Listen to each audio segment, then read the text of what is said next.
the attempted Trump assassin from last year. Remember the second one who was detained and arrested? Information has come out. His phone messages have come out, his signal messages, and they say specifically that he was dealing with essentially arms dealers, it looks like, in Ukraine. No exact details of who he's talking about, because he said President Trump existing and winning could be very bad for Ukraine. Now, we know he was over in Ukraine multiple times, or at least spent quite a bit of time there, so that's not necessarily that shocking, but he was willing to go to messaging apps and really be very blunt and very honest. They even talked about how they were upset that the first assassination attempt was not successful. This comes out of a government filing that they have to file within the court proceedings against Ryan Routh.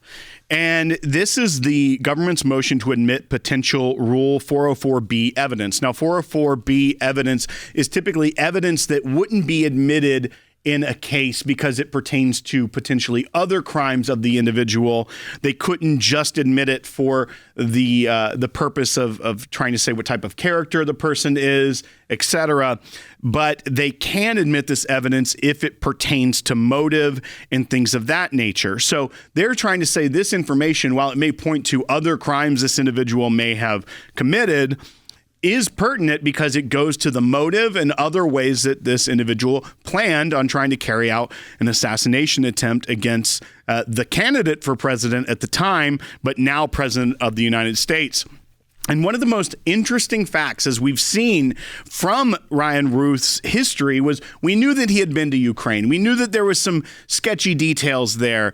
But one of the things that they're trying to admit is the August 2024 attempted purchase of anti-aircraft weapons.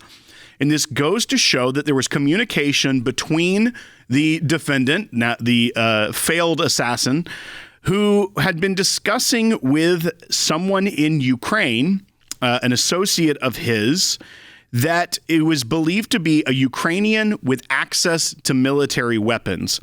They had discussed the prior attempt from Butler, Pennsylvania, and were disheartened by the fact that that person did not actually fulfill their wishes, which were to kill the president. But then they go on to talk about that and say that Routh told his associate, send me an RPG, rocket-propelled grenade, or Stinger missile, and I will see what we can do. Trump is not good for Ukraine, which led the two to discuss Routh's purchase options, with Routh asking about the price and whether his associate could ship it to him. Before explaining his intent, I need equipment so that Trump cannot get elected. He also goes on to talk about seeing Trump's plane and knowing where he gets on and off of it daily. So this was he had multiple different plans. There's other information we get into, but the most shocking is that he was communicating with someone in Ukraine saying Trump is not good for Ukraine and that we need this equipment so he cannot get elected. You know, at first they were like, oh, maybe he's just a crazy guy. We arrested him. And then we find out, oh, he's been in all of these protests. Oh, he's been living in Ukraine. Oh, now he's got text messages that are released about two people in Ukraine to try to acquire a rocket launcher, essentially, to take out President Trump's plane.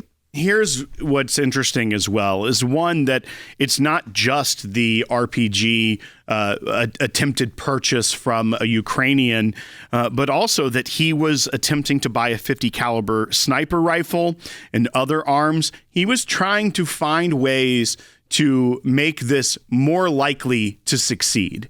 And he was a convicted felon. He had WMD, weapon of mass destruction charges for driving around with explosives in his cars from the early 2020s. Wow. This was a convicted felon that was not able to own a firearm. So he was having to go through back channels and try to find ways to get these. He had the ammunition for the .50 caliber, but it turns out that he didn't have one that became available to him until after he was arrested, according to this evidence. But also, we know that this man was on the FBI's radar to some extent because of those previous WMD charges. He was a convicted felon, and even that he was driving around with an Uzi submachine gun. Around. You know, this is where the justice system feels a little wonky, when these guys are just willy-nilly able to walk around our country when you know this is what they're up to. The fact that he was on the FBI's radar as far as that charge and having an Uzi submachine gun that sources had told the FBI about back in the early 2000s, as well as him having an AK-47 as late as 2022.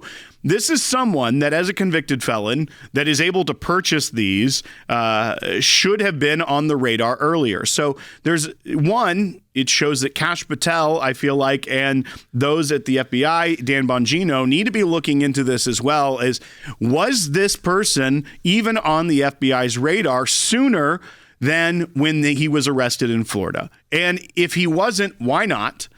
And if he was, why was nothing done about it with the people that were in charge of the FBI at the time? But then you also go back to this, and it opens up so many more questions, because the aura around Ryan Routh was that he had this tie to Ukraine.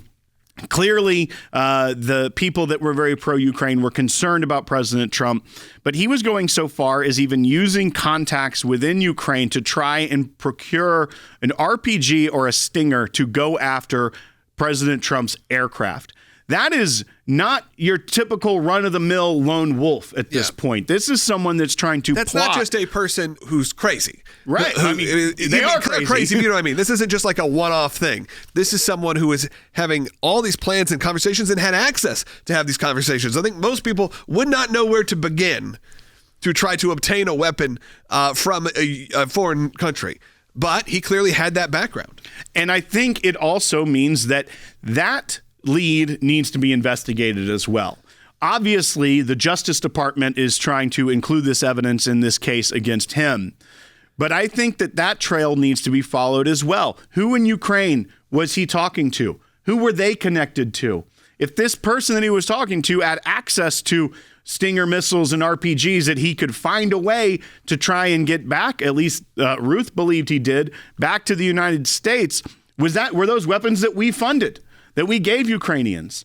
And all of that to show, is there a larger conspiracy there within a network that he was communicating with to try and put a stop to President Trump's victory in November?